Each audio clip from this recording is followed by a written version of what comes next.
Hi, my name is Susanna Barton. I am the founder of the Grand Plans online community and also the host of this new Grand Plans podcast called GeriTales. Today, I'm very excited to welcome our first guest to the show. We have Sarah Dymond and Kari Bell from River Garden Hebrew Home for the Aged here in Jacksonville, Florida. I know you're going to love their stories. They are going to be sharing professional and personal stories about their caregiving experiences, and I know you'll learn a lot from them. Thank you for joining us today.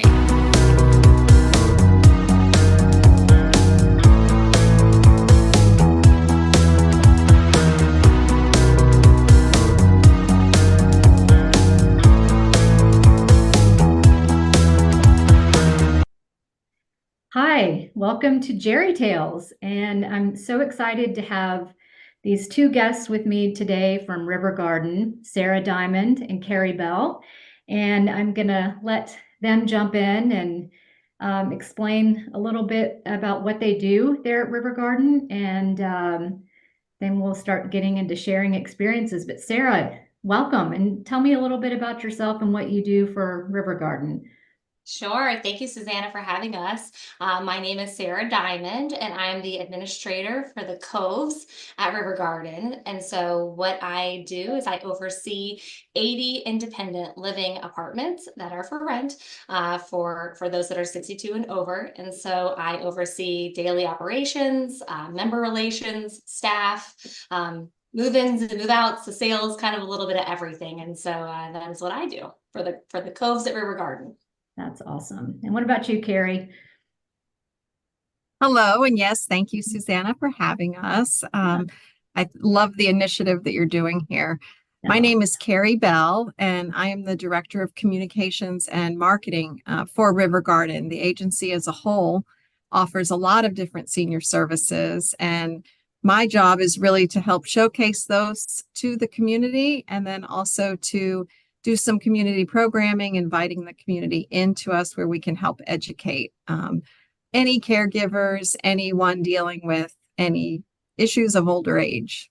Yeah, great. Y'all have a wonderful community. I've had the good fortune of being there a few times recently, and I love the spirit of the place. It's such a lovely community of people. So thank you all for being willing to be on the podcast this afternoon. So Sarah, let's get back to you. And, we don't have to get into specifics of people, but I was hopeful that you could maybe share some of your professional caregiving experiences. I know through your work, you're dealing with a lot of different situations, but tell me a little bit about how that works on the caregiving management or caregiving end. Sure. So, my story is kind of funny. I've been in this industry of senior living since I was 16, my very first job ever. And so I feel like I don't have a ton of personal experiences, but because I've been in it since I was a kid, they're all personal to me. I really kind of dive in with those relationships. And so, my professional experiences of building relationships and really helping guide families and navigating the senior living process, which is a mammoth topic to dive into, especially when you're starting from scratch. So my professional experience and what I've gone through is just kind of really meeting families in the very beginning and kind of helping them walk the way through it. And through that, I've seen some ups and downs, and I've learned a lot. I'm still, I consider somewhat younger, but my soul is kind of an older soul, so I really can see and meet a lot of people where they're at in their current situation, and I just try to help them through it. And so that's kind of where I'm at with my professional experience, and I can go into some things I've learned, whatever you say. Yeah, let's keep going, and Kari, will get to you in just a second, but can you think of a couple of experiences that you've had where you've been challenged, or where you've seen some of the harder sides of caregiving and care management, and then hopefully how you took them through it and found a solution? Yeah, absolutely. I was thinking about this, and this is going to sound kind of funny and not mean, but just the real deal. One of my biggest challenges are like terrible children. And so I've really had a lot of kids, and my challenge with them is that they're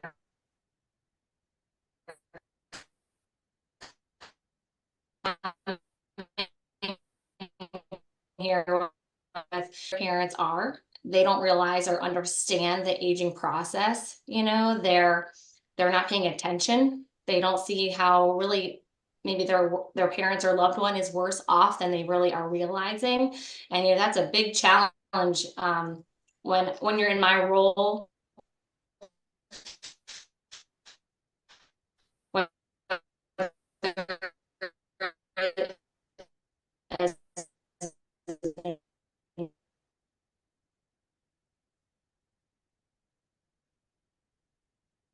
involved. And so a lot of my kids that are they're trying to be like long distance, in a way of like distance as in not being intimately involved in their family's day-to-day life and what the challenges are for them. We're in it every day with your loved one. And so one of those challenges really is just, getting them to really have more knowledge. Knowledge is my challenge. And it's not every kid. I would say 50% of children out there are like that. They're just really not aware of what's going on with their loved one. And then I have 50% of like overprotected people, that you're like, okay, you don't have to be here every 5 minutes, but it's because the inconsistency of that has been my challenge, probably my most of my career.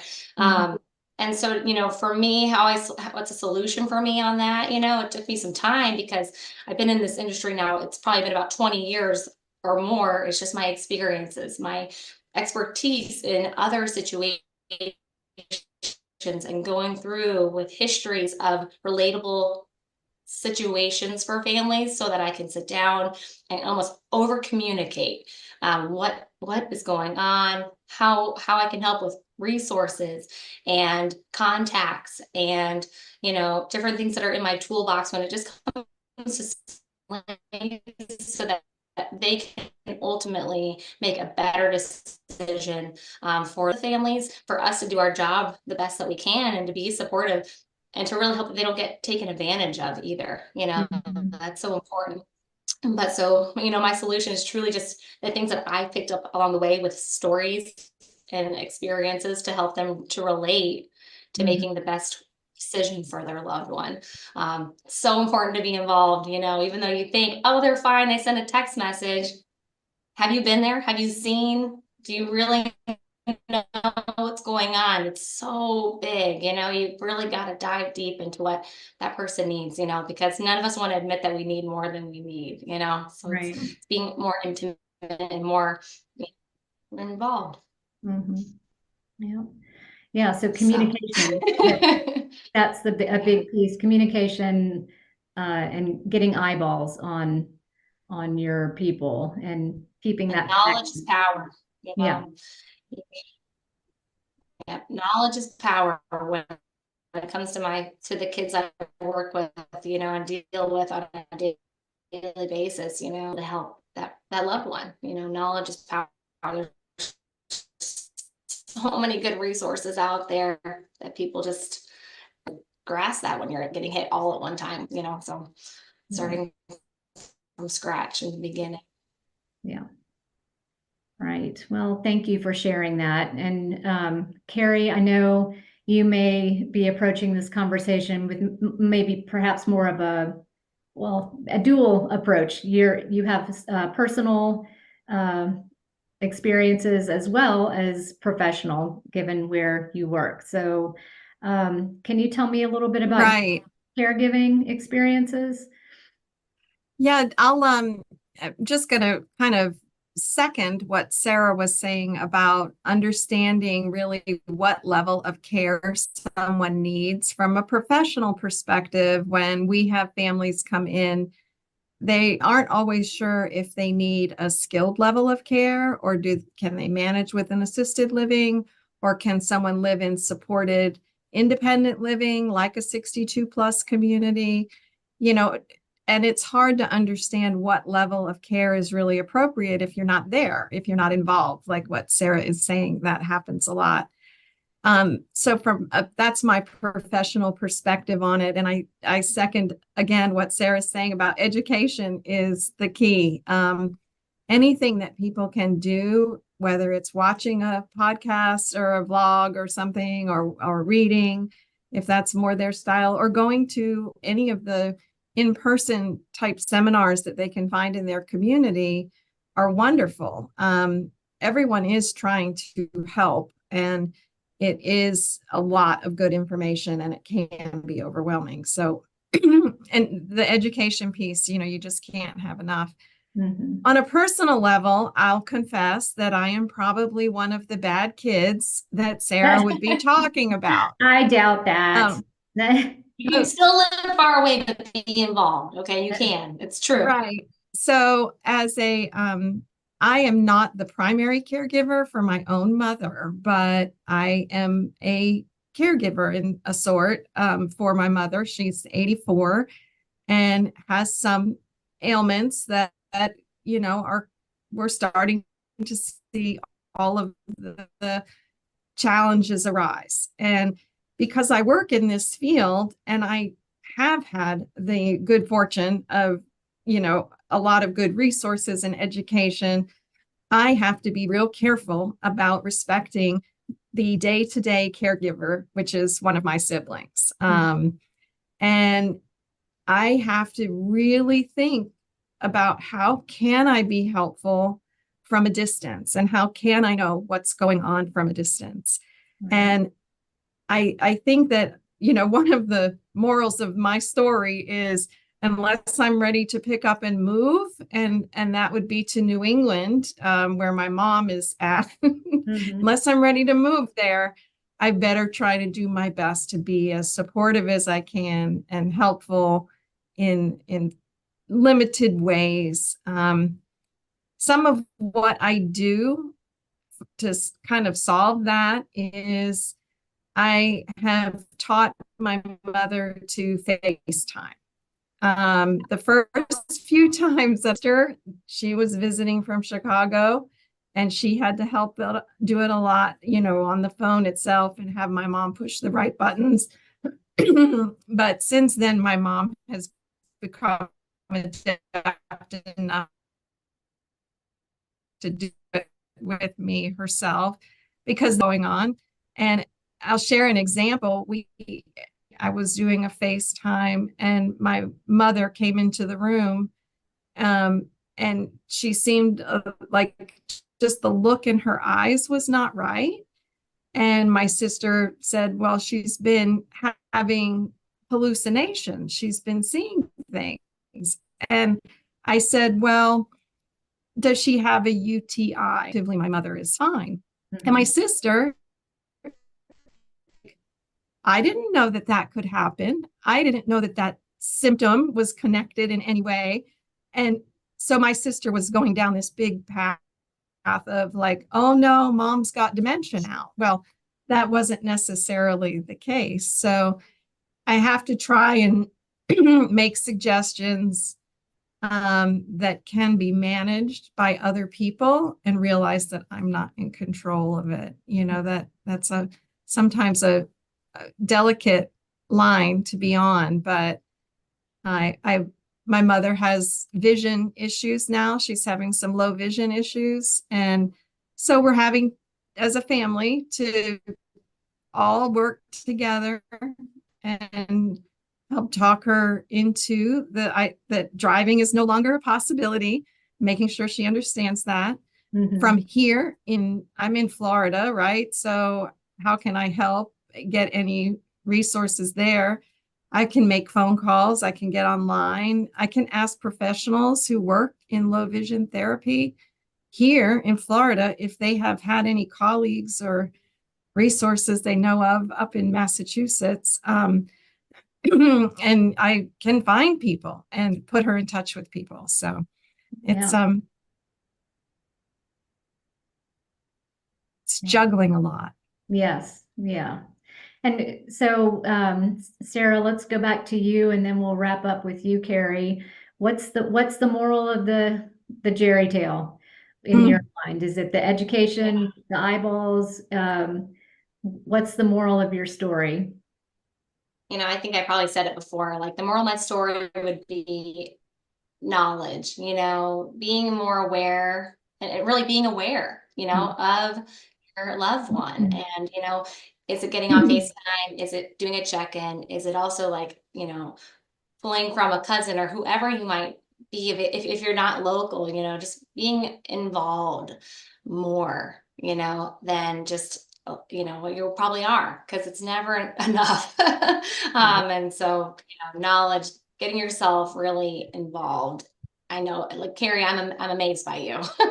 That is awesome. I wish you were one of my daughters, but it's great to see that, it just shows that you care, and that's amazing. So moral of the story is that knowledge is power, and being open to like listening, listening as I meet people, and even if they don't come to the coves, I really just try to help them realize where they're at and to help make good decisions with the useful tools. And believe me, I have so many of them that I don't have them all here at the Cove. So I have to be a resource for them, and just helping them find the best education piece that's going to. Right. And Kari, what's the moral of your story? The moral of the Jerry tale here for you? For me, and I really am so grateful that I work where I do now. And I worked in senior care when my father passed away, and I was just so grateful to be in that space with those types of people who understood what I was going through and what I am going through now. And one of the best things about working in senior care is learning about honoring our elders and being their advocates, So as I talk with like my brother, who is really the day-to-day caregiver for my mom now, and my sister, who visits her quite often and can work remotely from my mom's house, reminding them and talking to them about, let's remember to honor mom and be her advocate as best we can. I can't be there to do all of the heavy lifting that you're doing. And I really try to show gratitude to them for all that they do. But I think a lot of it is remembering that to love one another, and these are our family members and our elders, and keep your heart in it. It's the education is awesome, but keeping your heart in it and thinking about how you would want to be treated is important as you navigate through any type of senior caregiving situation. Yeah, I love that. The education, the knowledge, the being involved, and then making sure your heart's in it, and knowing where to support maybe primary caregivers in those spaces. It's also helpful and really puts good perspective around it. So thank you all both for sharing your tales, and thank you for all you do for seniors in our community. I mean, it's that work is hard, and but it's so important, and just know you're so appreciated for all that you do. So thank you. It's really very rewarding. And it's really fun. Yeah. Yeah, I bet. Sarah has the most fun. Yeah. Well, why not? Oh, well, thank you all both for being a part of this podcast, and I hope maybe we can do it again another time. And I just appreciate your insights so very much. So thank you for sharing your thoughts with us today.